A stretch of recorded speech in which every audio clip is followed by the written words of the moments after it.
Donc je suis à l'hôtel Bedford en compagnie de Jean-Paul Billaud et de Paulette Osorio, la veuve de Georges Osorio. Et donc on voudrait faire le point sur deux choses, enfin, Georges Osorio et puis en particulier l'astrologie d'un côté et peut-être la question de l'au-delà de l'autre côté, enfin la médiumnité aussi. Voilà, alors on va commencer par l'astrologie. Donc vous avez été formé enfin, aux côtés de M. Osorio. Oui. Est-ce qu'il vous parlait beaucoup de l'astrologie à l'époque? Pas spécialement, non. Pas spécialement. Parce que notre rencontre, enfin je ne sais pas si ça intéresse. Allez-y, oui, si. Oui. Un peu, parce qu'il faut que je remette un peu dans le contexte voilà, de façon à ce que ça oui, soit. Non, on disait qu'on allait parler d'Osorio, voilà. bien sûr. Oui.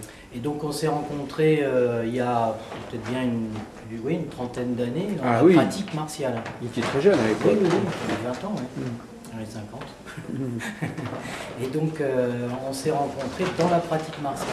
Lui-même était intéressé par la pratique martiale. Lui, il pratiquait déjà depuis très très longtemps.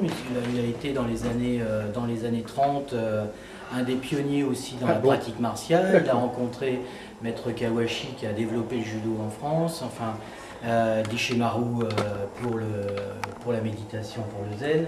Enfin, donc il a côtoyé beaucoup de monde. Et donc, voilà, c'était le point de départ de notre rencontre. Et puis, il m'a fait partager, évidemment, petit à petit, cette connaissance primordiale et puis toutes ses recherches qui l'ont suivi depuis toute sa vie. Parce qu'il est mort à 84 ans. 84 ans, oui. Et donc, du coup, voilà. Et on a trouvé, enfin, lui, il a trouvé justement beaucoup de similitudes entre ces écoles initiatiques et puis notre travail martial. Ah, d'accord. Et donc, c'est cette liaison-là qui s'est faite et on a créé donc cette association Union des Budo qui regroupe, pas d'un point de vue technique, mais un petit peu ésotérique, en tout cas, toutes les connaissances martiales. Et essayer de faire justement cette synthèse entre cette pratique, la tradition japonaise et les écoles initiatiques. Donc il y a liaison parce que tout a influencé par ces grands initiés, et ces grands initiés, ils ont été à la base justement de cette culture asiatique et puis après japonaise. Donc c'est ça qu'on retrouve. D'accord. Et donc l'astrologie dans ce cadre-là, c'est à la fois en relation aussi avec Paulette. Donc c'est cette connaissance, lui, qui lui a permis. C'est vrai qu'il était, si on peut dire, multicarte, hein, parce que la physique, il est universel, Georges. Donc c'est d'abord une grosse difficulté pour moi d'être dans son sillage. Alors je le suis, moi, par le biais des grands initiés, qui est, je pense, une sorte de première marche, en tout cas. Enfin, pour moi. Et puis après, sur l'astrologie, il m'a raconté tout un tas de choses qui sont effectivement, lui, je ne sais pas comment il appréhendait cette astrologie. C'est-à-dire que c'est une question de vibration. Oui. Alors on le retrouve dans la connaissance de ces grands initiés, dans les découvertes qu'ils ont faites. Et ça c'est important aussi, cette structure-là, ce champ visuel, et puis ce parachutage, cette influence astrale. Oui. Et vous-même, vous pratiquez l'astrologie, vous-même, Madame Osorio? Oui. Vous êtes astrologue, on peut presque dire? D'autant plus que quand l'enfant naît, c'est pour ça qu'on tient beaucoup à l'heure, la fontanelle est ouverte et reçoit directement les influences des os. C'est pour ça qu'on tient tellement à l'heure. Sinon, ça n'a rien à voir. Alors vous-même, vous avez fait des thèmes, vous avez reçu des gens en consultation? Oui, j'en ai fait quelques-uns. Peut-être qu'il a écrit ce livre pour vous, ce livre sur l'astrologie. Quel livre? Sur l'astrologie. Ah non, c'est lui qui l'a écrit, c'est-à-dire qu'on en a parlé, on parlait toujours de ce que l'on faisait. Mais il était certainement sceptique sur certains aspects de l'astrologie. tout ce qui était dit, il fait la liaison justement avec la partie scientifique. C'est ça qui est justement l'originalité aussi de la démarche. C'est que voilà, il croise entre des connaissances techniques, scientifiques, avec cette astrologie. Donc vous étiez en train de dire que tout ce qui est divinatoire, il le... Voilà, lui, voilà. C'est sûr que voilà, c'est toujours un peu délicat. C'est-à-dire que, enfin à mon sens, hein, et je pense au sien aussi, on peut toujours, enfin on a des informations, les médiums ont des informations sur l'avenir, mais le souci il est que justement cet avenir est mouvant et on ne peut pas s'appuyer dessus. Par contre, le thème astral, c'est plus l'être, c'est-à-dire ce que l'on est réellement. Et donc ça, lui, il avait eu des expériences avec des médecins qui n'y croyaient pas, justement, et notamment sur une réunion de professeurs et sur des personnes qui étaient internées, et ils ont fait des thèmes astraux sur ces différents individus. Et quand ils ont expliqué ça avec des médecins qui étaient forcément très cartésiens, hein, ben le thème astral montrait que de toute façon, il ne pouvait pas être autrement que détraqué mentalement, quoi. Donc c'était un peu, voilà, ça c'était un petit peu... Le thème astral, une tendance. Mais c'est pas forcément ce qu'on va faire. Pas forcément, mais c'est une tendance. Si on a une tendance, ben, évidemment, si ça plaît, ça sera facile. Ça reste dans un cadre, voilà, le cadre, on est quand même... Fait. Et il est possible qu'il croyait davantage à la médiumnité qu'à l'astrologie, ou à la divination par les tarots, etc. Parce que c'est pas du tout la même démarche. Non, pas du tout. Moi, je ne suis pas tellement appesantie sur le sujet. Non. Mais il a quand même publié un ouvrage qui s'appelle l'ABC de l'au-delà, chez Grancher. Ah oui, l'ABC de l'au-delà, oui. Donc, la médiumnité, le spiritisme... Toujours scientifiquement, toujours pareil. Donc, donc finalement, ces expériences qu'on fait dans le cercle Nina Carlo, il les a prouvées ou vous direz que c'était pour faire plaisir aux gens? Non, c'était pas... Et vous n'avez lu que ce livre-là? Oui, mais enfin, vous savez, les sujets oui, bah, justement, moi, je n'ai pas lu tous les ouvrages de votre mari, mais enfin, c'est des sujets que je connais par ailleurs. Oui. Cela dit, ce qui serait intéressant, c'est de savoir qu'est-ce qu'il a apporté de plus sur ces domaines. Donc, ça, je ne sais pas, il faut avoir une comparaison, bah tout est relatif. Voilà. Donc, moi, pour son enseignement, c'est cette science qu'il a apportée, c'est le domaine scientifique. Alors, sans doute, j'en suis sûr, d'ailleurs, il n'est pas le seul non plus à apporter cet éclairage-là. Mais par exemple, en astrologie, qu'est-ce qu'il avait gardé, qu'est-ce qu'il ne gardait pas? Est-ce que vous avez une idée de... Par exemple, sur la médiumnité, même s'il était persuadé qu'il y avait ce contact, il n'était pas pour dans le sens de l'appliquer. Il n'était pas pour, par exemple, l'évocation des morts, des choses comme ça. Non, pas du tout. Là où il avait son point d'arrêt, c'est que même là, lors de son décès, c'est pareil. Donc là, lui, il veut pas parce qu'il parle du principe, enfin après, que quand on appelle quelqu'un dans l'au-delà, il y a des répercussions justement sur cette entité. Si lui-même, le défunt vient vous rechercher pour, je sais pas quoi, pour communiquer, là d'accord, vous pouvez l'accueillir, mais il ne faut pas aller le chercher. Donc là, par exemple, vous n'allez pas chercher à communiquer avec M. Osorio. Non. Sauf si vous venez à la réunion et qu'il se manifeste. S'il se manifeste, là c'est autre chose. Si vous êtes présente, c'est déjà une façon de l'inviter à se manifester. Déjà de l'inviter, oui. Mais il n'est peut-être pas obligé qu'il soit à côté, quoi. Enfin, voilà, quoi. Mais ça, c'était son... De toute façon, ça, c'était son vœu aussi, hein, de toute façon. De ne pas rentrer, enfin l'appeler, de toute façon. Alors, pour moi, dans la continuité, c'est ça aussi, même si c'est une forme de défi aussi personnel, c'est sûr qu'il manque physiquement, il manque évidemment dans notre réflexion, dans notre recherche, dans tous les compartiments de ce secteur-là, il manque. Mais donc justement, c'est à nous aussi de nous prendre en main et d'avancer et de poursuivre. Oui, il a laissé suffisamment. Voilà, il a suffisamment laissé de traces pour qu'on puisse poursuivre. Poursuivre, pas dans le même, enfin pas dans la même, difficilement dans la même lignée, puisque on n'aura pas assez d'une vie pour réunir toutes ces connaissances.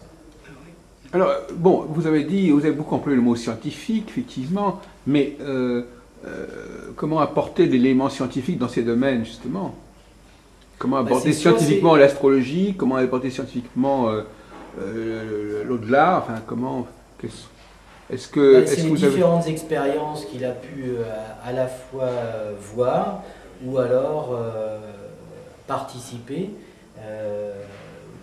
ou alors par des connaissances qu'il a acquises. Oui. Et ces expériences scientifiques, soit souvent ils ont été étouffés, et donc méconnus en fin de compte, pour un certain nombre d'entre elles.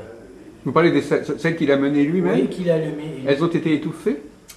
Lui-même étouffé, voire même, même lui, oui, on a fait aussi, des expériences justement sur les différents corps. À Saclay, je me souviens que voilà, il y avait des images qu'il nous a montrées, des photographies sur lesquelles on voyait justement des dédoublements. Voilà, il parle aussi d'expériences qu'on appelle loufoques, mais qu'on voit des représentations sur des postes de télévision, toutes ces expériences. Ça l'intéressait, tout ce qui pouvait faire laisser une trace. Rapport avec ça, plus sa connaissance théologique, donc il y avait aussi la Bible qui lui servait un peu de guide aussi. Donc là, il interprétait aussi la Bible de différentes façons, puisqu'il connaissait sa lecture, son interprétation en grec, en hébreu. Donc ça lui offrait vraiment un panel de comparaison, ce qui me manque gracieusement. Malheureusement, c'est impossible. Et vous faites vous-même de l'astrologie? Ah oui, tout à fait, oui, moi-même je suis. Vous faites des thèmes? Comment? Vous faites des thèmes astrologiques? Non, moi je fais des recherches, je travaille surtout en astrologie mondiale, moi. Ah oui, d'accord. Oui, j'essaie de comprendre l'époque actuelle, le cours des choses. Et vous-même, alors parlez-nous un peu de votre... Vous avez l'occasion au cours des dernières années de recevoir de temps en temps des gens? Oui. Oui. Vous étiez connu comme astrologue en fait dans le coin? Non, pas spécialement. Mais c'est des amis quoi. Oui, voilà, c'est ça. Et qu'est-ce qui est le plus solide en astrologie à votre avis? Qu'est-ce qui est le plus solide? Qu'est-ce qui est le plus fiable? Le plus fiable, c'est de déterminer des tendances, mais il ne faut pas être trop pragmatique, dire que vous allez faire ça, il va vous faire ça, et on va vous réussir. Vous allez réussir dans tel domaine, dans tel autre. Il faut surtout éviter aussi de faire ça sur des enfants, parce que quelquefois ça peut troubler leur croissance, leur évolution dans la vie. Vous voyez? Non, ce sont des tendances, ce n'est pas des prédictions. On ne peut pas prédire, parce qu'on a toujours quand même notre libre arbitre, heureusement. Vous avez fait le thème de monsieur... Non. Vous ne l'avez jamais demandé? Non, je ne sais pas faire. Ah si, j'ai dû te le faire. Oui, c'est vrai, je m'en souviens maintenant. Mais il y a longtemps. Oui. Et ça tombe bien, et même celle de ma femme aussi, Marie. Oui. Alors que Paulette... oui, bien sûr, je m'en souviens. C'était... oui, ça tombe pile poil, oui, tout à fait. Mais c'est pareil, c'est une tendance, un cadre, et après c'est une demande personnelle, c'est pour que ça soit... Pour que ça soit appréhendable. Comment expliquez-vous, enfin c'est une question qu'on pose souvent, comment expliquez-vous qu'il y ait, par exemple, cet après-midi, il y avait quand même, 80% de femmes dans la réunion. Oui. Comment expliquez-vous cette présence de femmes, souvent d'un certain âge, qui constituent le gros du public de ces réunions un peu partout? Vous avez une explication? Il y a déjà plusieurs explications. Une qui est plus problématique, c'est que les femmes vivent plus vieux que les hommes. Oui. Et puis, la deuxième chose, c'est que, je ne sais pas le type de public qu'il y a à Ina Carlo. Effectivement, c'est féminin, mais Oui, est-ce que c'est une recherche une recherche il n'y a pas que là. Hein. Une recherche spiritualité. Dans les conférences, il y a toujours beaucoup de femmes. Oui, beaucoup de femmes. Plus électrons, très peu d'hommes. Oui. Oui. Ils sont plutôt plus pragmatiques, et ça, il y a peut-être une recherche plutôt spirituelle, hein, je pense, chez la femme. Oui, puis la femme a plus d'intuition. L'intuition, peut-être que c'est dû à ça. Comment vous avez été formée à l'astrologie, Madame Osorio? Moi, j'ai pris des cours. Avec qui et quand? J'ai d'abord pris des cours par correspondance, je ne me rappelle plus comment ça s'appelait. Dans les années 70, c'était quand? Non, par correspondance. Non, mais il y a combien de temps? C'était quand? Tout ça, c'est tellement vieux. Je sais pas, moi, il y a peut-être 30-40 ans. Oui, c'est ça, dans les années 70, voilà, 75. par là, oui. Voilà. Et donc, vous avez fait des cours par correspondance, et puis vous avez... Et puis après, alors, je me fais expérimenter sur des amis. Oui. Que vous connaissez depuis 30 ans, finalement, puisqu'il est là depuis... oui. Depuis qu'il a 20 ans, oui. Et on vous a quand même donné des dates intéressantes, monsieur Billot? Parce qu'on ne dit pas de prédiction, mais on peut quand même donner des dates. Oui. Des échéances. On peut dire prévision, mais pas prédiction. Oui, j'ai bien compris, mais il y a quand même un travail sur l'avenir qui est fait. Moi, j'ai pas senti ça. Sur les 30 années qui sont... J'ai pas senti ça. Moi, j'ai senti plutôt comme un état des lieux. Donc, mais les lieux, justement, évoluent. Oui. Donc, ça m'a donné ma tendance. Et donc, dans ce thème, on m'a montré que, justement, j'avais une influence de Mars. Oui, qui correspond à l'art martial. Et que, voilà, justement, l'art martial, pour maîtriser, justement, cette influence, était tout à fait justifié et judicieux. Donc, ce choix s'est fait... Oui, parce que les arts martiaux, il n'y a pas que la gestuelle, il y a tout l'état d'esprit. Oui. Non, mais bon, ça peut servir à tout le monde. Alors ça sert, pour moi, ça a servi effectivement à canaliser. Donc c'est sûr que voilà, ma tendance, je connais ma tendance. Je la connaissais naturellement, mais seulement on a mis des mots dessus. Voilà, c'est ça.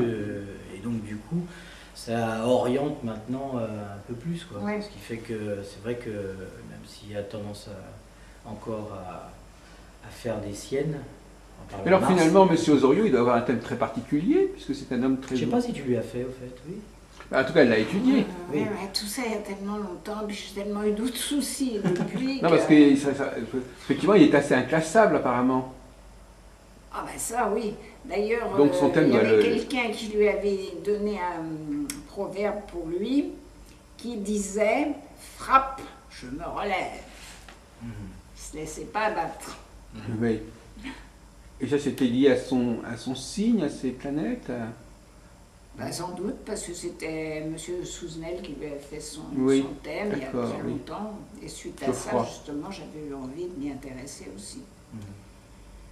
Voilà. Mais alors, vous n'êtes pas contre la médiumnité, vous? Comment? Vous n'êtes pas contre la médiumnité. Vous êtes la médiumnité. Ça dépend comment on l'emploie. Si on l'emploie pour faire parler des morts ou des choses comme ça... ou les libérer. Je sais pas, c'est malsain. Si la personne qui est médium reçoit des messages qu'elle voulait transmettre, pourquoi pas? Si elle ne l'a pas provoqué, après tout. Mais il ne faut pas entraver la marche de celui qui est à une autre dimension. Il va vers la lumière, il faut le laisser, il ne faut pas l'arrêter. Parce que s'il y a des difficultés, il y en a certainement ailleurs aussi. Il faut toujours batailler pour arriver à quelque chose. Alors, il ne faut pas entraver. Vous n'avez pas appris l'astrologie, en fait? Non, pas du tout. Vous avez appris quoi avec lui, comme savoir? Au niveau des nombres, vous y connaissez en numérologie, par exemple? Non, rien non, c'était plutôt les grands initiés. Non, c'est surtout les grands initiés. C'est le côté historique, mais certaines techniques, vous avez quand même des... Tout à fait, ouais. D'un point de vue technique, oui aussi, mais aussi parce que ça a été... je m'y intéresse, quoi. J'ai une connaissance plus scientifique que littéraire, et donc c'est pour ça que... Donc on s'accrochait, quoi. Ça complétait. Ouais, ça complétait bien, ouais. Donc pas au même niveau, mais bon, j'avais aussi une vue un petit peu générale, quoi. Et donc lui, bon, c'était encore plus large, on n'était pas au même niveau, mais bon... Voilà, c'est pour ça qu'on se retrouvait, ouais. Et alors il avait une mémoire fabuleuse. Vous faites toute une série de conférences, c'est ça? Oui, il y a une quinzaine de conférences sur ces grands initiés, sur les écoles initiatiques antiques en Égypte. Et puis après, on entame donc par ordre chronologique tous ces grands initiés. On commence en Inde avec Rama, et puis on termine avec Mahomet. Voilà. Avec Mahomet, on termine. Zoroastre, Lao Tse, Bouddha, Platon. Mahomet. Alors qu'est-ce que ça veut dire tout cela? Pourquoi cet intérêt pour les grands initiés? Ils sont initiés par qui? Ils sont initiés à quoi? Le grand initié, lui, c'est quelque chose qui perçoit. Il faut faire la distinction entre initié et grand initié. Donc l'initié, ils ont un tronc commun, c'est-à-dire qu'ils savent, ou tout au moins ils s'en aperçoivent, il y a une lecture sur leur vie, pourquoi ils sont sur Terre et qu'est-ce qu'ils doivent faire. Donc c'est ça qui est le fil conducteur. Allez-y, oui. Je cherche une photo de M. Osorio. Ah, je sais pas si... Ah si, peut-être sur son livre, ouais. Sur un autre. Oui, mais pas sur ceux-là. Ouais, c'était dans la vessie d'occulte de... Ouais, là-bas sur dans mon sac. Ah oui, dans le sac. Ouais, oui. dans le sac. Mais qu'est-ce que vous allez faire de tout ça? Ah bah, ça va passer à la télévision. Ah bon? Bah, de toute façon, je ne veux pas le garder pour moi, c'est pas intéressant. Ce ne serait pas la peine que je vous fasse ça pour... c'est pour que ça soit connu, que les gens sachent. Et puis je mettrai vos coordonnées. Je n'ai pas vos coordonnées d'ailleurs, monsieur. Non, je crois que je vous les donne, oui. Si vous allez sur notre télévision, vous verrez qu'on fait des reportages, des interviews, et que donc ça permet de faire connaître. Qu'est-ce qui vous a donné l'idée de... D'ailleurs, on va peut-être filmer les livres. Hein. Oui, bien sûr. Je mets les télé sur la table, je vais les filmer. Qu'est-ce qui va donner l'idée de justement de venir nous interviewer sur Georges Osorio? Ah bah, c'est pas aujourd'hui. Voilà, il avait un projet de... Ça l'intéressait beaucoup, Madame Denise Dapré, que j'ai très bien connue, qui est toujours en vie d'ailleurs, qui est dans le Midi maintenant. Donc elle m'en parlait, et puis finalement, c'est quelqu'un, je me suis dit, je ne l'ai jamais rencontré. Et donc depuis 1 an ou 2, j'ai essayé de le rencontrer. Et puis je téléphonais chez vous, arrivé à la maison, et puis c'était jamais le moment... et puis après, vous auriez pu le rencontrer dans les conférences. Ben oui, mais justement, moi, quand je vous ai parlé, vous ne m'avez pas signalé que vous pouvez aller assister à ces conférences. Donc finalement, l'un dans l'autre, après maintenant, c'est trop tard, ça va apparemment trop tard. Oui. Attendez, mettez les livres sur la table, on va les intégrer dans le reportage. Donc on parlait d'initié justement. Voilà, c'est ça, j'aimerais bien que vous parliez de ça. Oui. Le concept d'initié, de grand initié. Déjà, il y a les racines sémantiques qui expliquent un petit peu justement sur le sanskrit, initium, et du latin, et puis après Ini, qui est le dieu du feu. Ah oui. Et donc, d'accord, il t'a donné Igné. Ini, voilà, c'est ce qui a donné aussi les terminaisons des villes comme Champigny. Voilà, donc c'est ce feu, c'est un feu sacré que l'on a. Donc l'initié, c'est celui qui va justement découvrir ce feu qui est intérieur et qui va lui permettre donc d'avancer. Et la seule différence qu'il y a entre initié et grand initié, c'est que le grand initié, lui, ne peut pas le garder pour lui.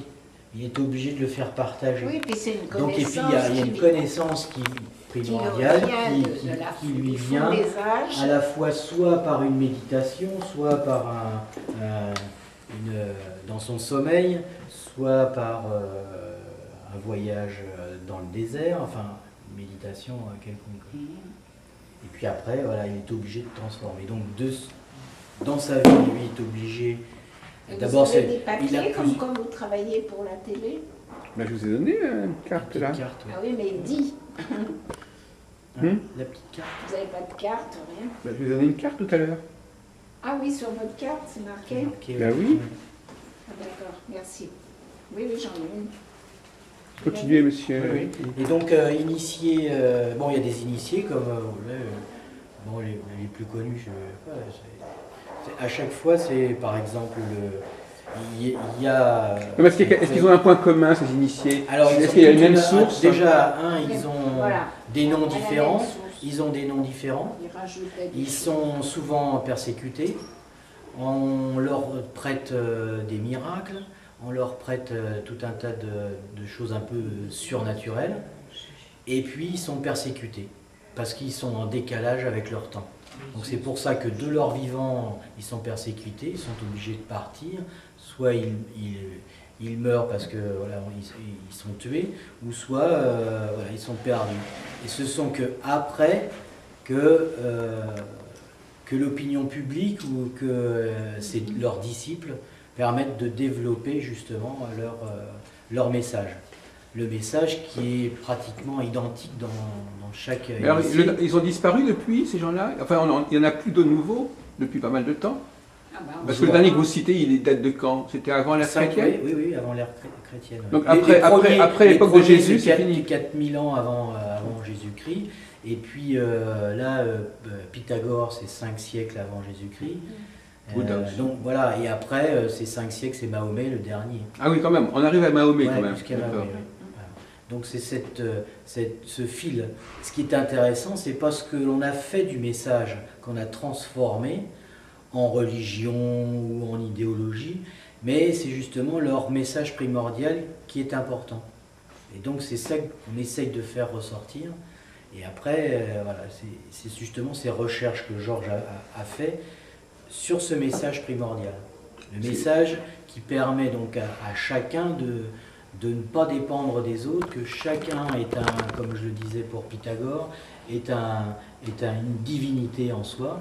Et donc que chacun doit chercher en lui pourquoi il est là et pourquoi il va progresser justement dans sa vie et dans ses vies aussi futures.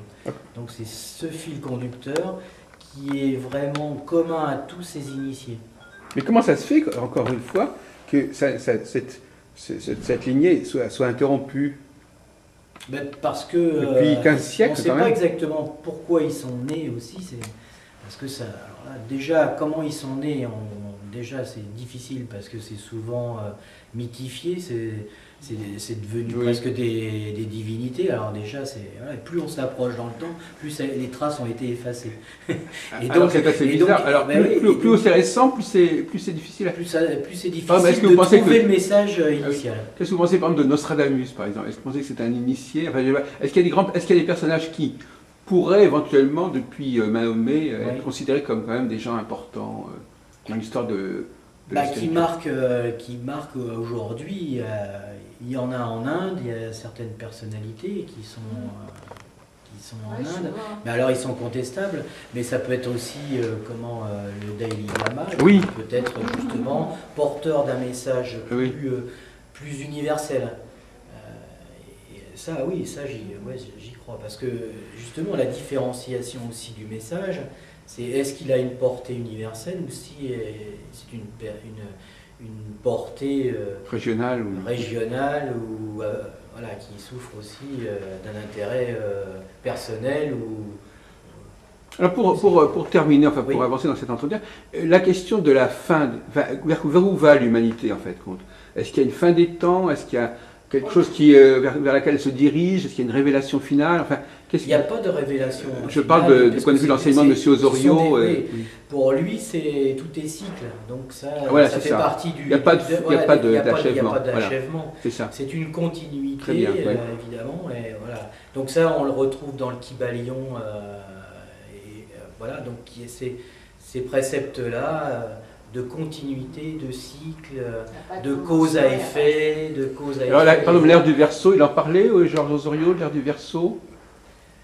Ces cycles qu'on retrouve depuis l'Antiquité, justement. L'ère de la femme, l'ère de la connaissance surtout. C'est comme ça qu'il parlait de l'ère du Verseau. Oui. Et c'est vrai que... Ces airs... On connaît de plus en plus de choses, mais pas toujours agréables à entendre, évidemment. Ces airs, on les retrouve dans la Bible et ils marquent aussi des temps, pas tous évidemment, mais par exemple Moïse marque le temps aussi du bélier, le passage du bélier à l'ère suivante. Donc, voilà, il y a un passage aussi, et donc c'est marqué à la fois dans la Bible, on retrouve justement par exemple Uranus, Neptune, Pluton, il en parlait au Georges Osorio, enfin ça l'intéressait, ces nouvelles planètes? Non. Il n'en tenait pas compte à la limite?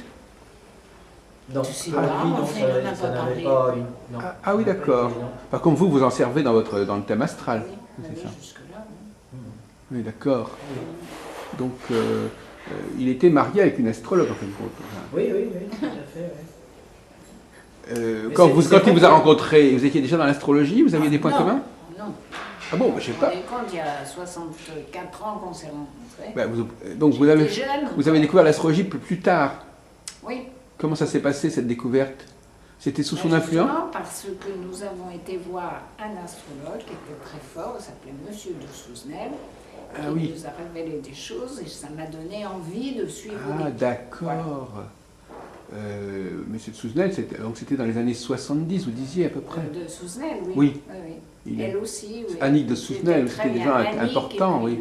Oui, moi je les ai rencontrés en 79, oui, effectivement. Oui, alors effectivement. Donc, et lui, donc vous avez été conquis par ça, mais pas tellement. Lui, moins quand même. Lui, il a pas. Beaucoup moins, il est resté quand même très. Non, il était quand même bon. Ça l'intéressait pas. Oui, il est quand même bon. Il était assez cartésien malgré tout aussi. Et donc ça le. Enfin, ils avaient quand même des points communs, les deux. Ah oui, parce que justement, dans le couple. Il trouvait quand même qu'il y avait une logique. Il y avait justement, du fait de sa connaissance en théologie. De par ses grands initiés, il y avait quand même cette influence-là. Et donc il ne pouvait pas le nier. Et lui, il a trouvé quelques failles, quelques explications scientifiques. Donc c'est cette liaison-là. Mais lui, il était quand même pas sceptique. Il croyait quand même, mais c'est vrai qu'il ne s'approchait pas trop. Il ne s'accrochait pas. Il s'accrochait pas, c'était pas... Bon, on revient au problème de savoir que beaucoup d'hommes accrochent moins à l'astrologie que les femmes. Oui, tout à fait. Ouais. Mais ça, bon, c'est... Vous y compris d'ailleurs, vous n'êtes pas un passionné d'astrologie. Ah non, du tout. Et votre femme, plus? Non, pas du tout non plus. Ah, non. Pas du tout. Disons que... T'as pas le temps? Non, on est d'une certaine ouverture d'esprit et voilà, on accepte, on sait, on a vu le thème qui a été vraiment, effectivement, surprenant.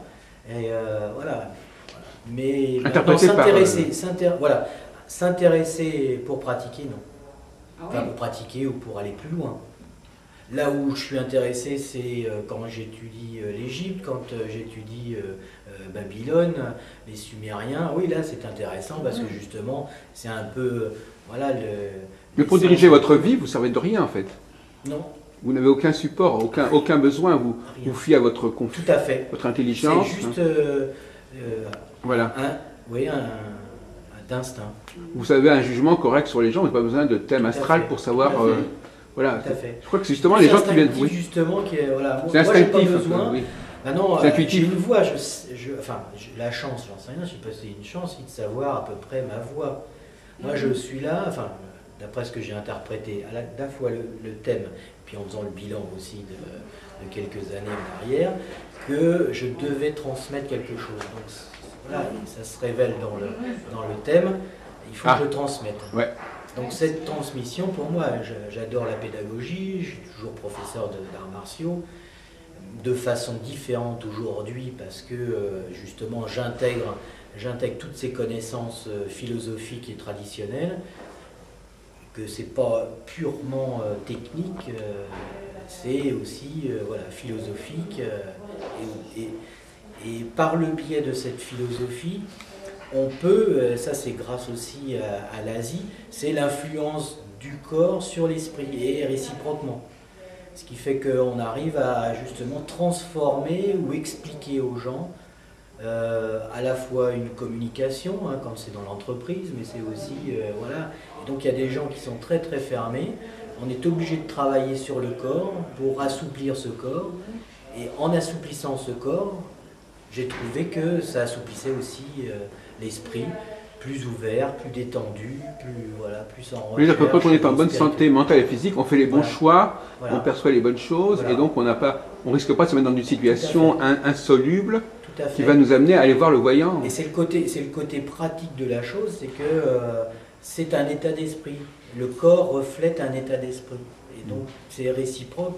Dans une entreprise, on fait des cours, j'interviens aussi, pas dans la pratique martiale, mais j'utilise l'outil art martial pour transmettre une communication évidemment corporelle dans l'entreprise, Et donc on lit ça justement avec des exercices issus du martial pour expliquer la communication, la gestion de conflits, comment expliquer voilà, comment se forme une relation.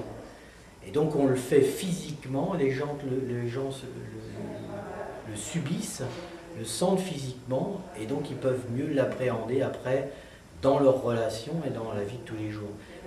Il a écrit ce livre justement, l'art martial dans la vie quotidienne.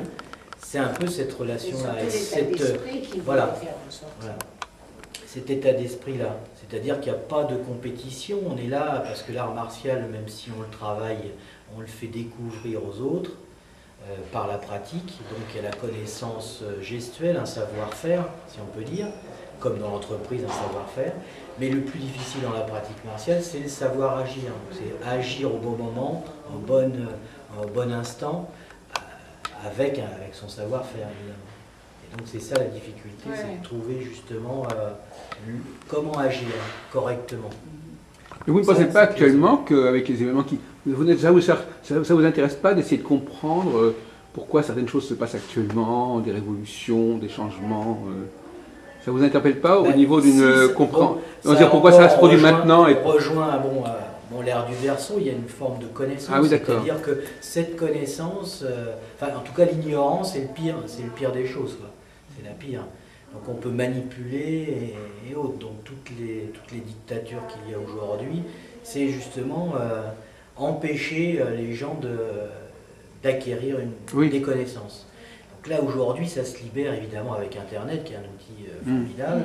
Il y a à apprendre et à laisser bien sûr, mais d'un autre côté ça ouvre les esprits. Puis regardez par exemple la Tunisie où justement il y a beaucoup de connaissances, beaucoup d'étudiants, beaucoup de gens qui sont d'un certain niveau et qui justement se laissent pas faire parce qu'ils savent, parce qu'ils connaissent l'histoire. Ils savent comment ça se passe ailleurs. Et donc c'est cette ère justement, plus l'ère de la connaissance, l'ère du Verseau. Pourquoi ça se produit maintenant et pas il y a 10 ans? Enfin, je sais pas, il y a des trucs comme ça. Il y a des choses certainement, comme les initiés, il suffit de pas grand chose pour qu'il y ait justement cette cristallisation. Oui. C'est les expériences scientifiques de Georges justement sur, on distille de l'eau. Ah oui. Et pour qu'elle soit le plus pure possible, et on ne la congèle pas à zéro, on la congèle presque au zéro absolu, à moins de 100 et quelques degrés. Par contre, si on met une petite particule au milieu, et c'est ça qui va faire justement cristalliser le bloc d'eau. Donc c'est ça qui va créer. Donc l'initié, c'est un peu ce germe. On passe du liquide au solide. Voilà, parce qu'il y a un germe, parce que c'est rempli d'impuretés, que justement il y a juste une cristallisation sur un germe. C'est donc l'explication aussi, un peu scientifique si on peut dire, en tout cas pour passer de l'initié. Mais vous pensez... Et donc ces révolutions, il ne suffit de pas grand-chose. Oui, c'est ça, oui. Mais vous-même, vous ne pensez pas qu'on peut, par exemple, la prière, c'était important pour Georges Osorio, la prière? Vous avez donné tout à l'heure des prières de Pythagore. Oui, il a fait de la méditation aussi, avec des Shimaru, avec le zen. Il l'a rencontré, oui, Georges. Oui, il était assez... je ne sais pas s'il était vraiment pratiquant dans le sens... il avait du mal, déjà pour la position. Pour la position, oui. Mais est-ce que quand on prie à qui? On prie aux anges, on prie à Dieu. Pour lui, c'était plus personnel, c'était plus la méditation pour lui, je pense que c'était plus une réflexion personnelle. Intense, mais plus personnelle. Il croyait au développement personnel, oui, en fait. Voilà, il fallait développer au maximum ses potentialités. Ses potentialités et autres, être à l'écoute évidemment de soi-même. Donc on est plus dans une forme de bouddhisme plutôt que plus une intériorité justement en fait, pour rayonner. Parce que lui aussi c'était de partager ses connaissances. Chaque fois qu'il connaissait quelque chose, il avait envie de faire une conférence ou quelque chose. Oui, il y a la voie de trouver un processus intérieur et puis la voie qui consiste en contraire à utiliser des techniques et des outils comme l'astrologie, la numérologie qui finalement se substitue au développement personnel quelque part. Et il y a quand même, moi je crois que toutes ces techniques, etc., ça relève un peu de la technique en fait. C'est-à-dire que c'est des outils, comme quelqu'un, à la limite, il y a des gens qui font l'astrologie comme ils iraient chez l'oculiste pour mieux voir, ou chez l'orthopédiste, etc. Il n'y a pas d'absolu, il y a effectivement, en fonction des affinités de chacun, une sorte de recherche. La recherche, elle est commune, mais on passe par différents vecteurs pour justement acquérir cette sensation qu'on recherche. Qu'est-ce que vous pensez, Madame Osorio? Ça vous paraît une question un peu idiote. Qu'est-ce que vous pensez de la technique en général? Le progrès technique, la machine, les ordinateurs, vous êtes favorable? Ça libère les gens? Ça libère la femme? Ça libère et en même temps ça rend un petit peu esclave des choses. Parce qu'on a des choses qui nous rendent service, mais quand elles tombent en panne, on est privé, on ne sait pas les réparer. Alors il y a les deux. Il y a le négatif et le positif. Mais en tant de fait que quand elles tombent en panne, comme vous dites, c'est aussi créer une dépendance. C'est-à-dire que c'est voilà, au lieu de développer ses propres capacités, par exemple, quelqu'un qui écrit au lieu de se souvenir. Tout à l'heure, vous disiez que Pythagore ne voulait pas qu'on écrive ou qu'on prenne des notes. C'est tout un programme, ça. C'est-à-dire qu'il faut faire l'effort de retenir et ne pas se faciliter la vie en écrivant, parce qu'en écrivant, on ne développe pas la mémoire. Tout à fait. C'est d'ailleurs dans l'effort qu'on va acquérir la meilleure connaissance. C'est-à-dire ne pas être passif, c'est d'être actif justement dans l'acquisition d'une connaissance. De même, par exemple, quelqu'un qui apprend à se battre avec son corps, ben, c'est pas la même chose que d'acheter un pistolet. Tout à fait, oui. Celui qui achète un pistolet, il ne fait pas un effort, il ne se développe pas physiquement, hein, ou même un poignard. Donc il y a la voie de développer son corps et son mental, et puis la voie qui consiste à acheter un outil, à acquérir un outil, une connaissance, qui permettrait de compenser un manque. C'est quand quelqu'un il lui manque un bras ou une jambe, il faut bien qu'il utilise un outil. Mais c'est vrai qu'il ne faut pas que l'outil soit toujours la solution. Nous sommes nous-mêmes notre propre outil. En fin de compte, c'est ça. D'ailleurs, on l'a vécu physiquement. Vous parlez de bras coupés, justement. On avait un président de club qui avait perdu son bras en sauvant héroïquement un ami. Il s'est fait exploser en sauvant son mari. Et son bras est parti, donc il était vraiment chaud. Et puis mon professeur l'a pris sous sa coupe, donc il pratique l'art martial. Et pas du jour au lendemain, mais il a quitté sa prothèse. Parce qu'il n'en avait plus besoin, il avait fait justement ce deuil de l'inutilité justement de ça, et d'utiliser justement son potentiel, son meilleur, pour pouvoir produire à la fois ses mouvements et son enseignement, puisqu'il était professeur aussi. Et donc il a fait un bouquin sur les arts martiaux, Handicap Zéro. Donc c'est se surpasser aussi, d'utiliser le meilleur de soi, parce que voilà, on a toujours tendance à aussi être toujours négatif, à abaisser. Mais on compare toujours avec les 7 samouraïs, et ils ne sont pas tous identiques dans ce vieux film culte. C'est qu'on prend le meilleur de chacun justement pour qu'il y ait une union sacrée, quelque chose de positif. Et ça, l'union des budo, on met en évidence, je reviens dessus parce que c'est un peu le cheminement identique. C'est qu'on ne met pas en concurrence la pratique martiale, on met en complémentarité. Et donc ça c'est important parce qu'il n'y a pas de concurrence, on pratique la même chose de façon différente, mais voilà, c'est donc des points de vue différents. Mais en fin de compte, la philosophie est identique. Donc ce qu'on met en évidence, c'est ce qu'il y a en commun, plutôt que la facilité, c'est de trouver quelque chose qui divise. Oui, donc finalement, c'est vrai, pour revenir, c'est vrai que ces publics aiment bien qu'on leur enseigne des techniques. Oui. Voyez-vous, par exemple, ils auraient préféré que vous leur enseigniez des techniques, comment calculer la numérologie plutôt que de l'histoire. Tout à fait. Et c'est intéressant que Mme Osorio, justement, elle ait été intéressée par la technique astrologique, comme si Osorio n'y était pas. Donc les femmes sont fascinées par les techniques. Elles se disent, mais par la technique, je vais en savoir mieux, je saurai plus, je vais pouvoir me surpasser.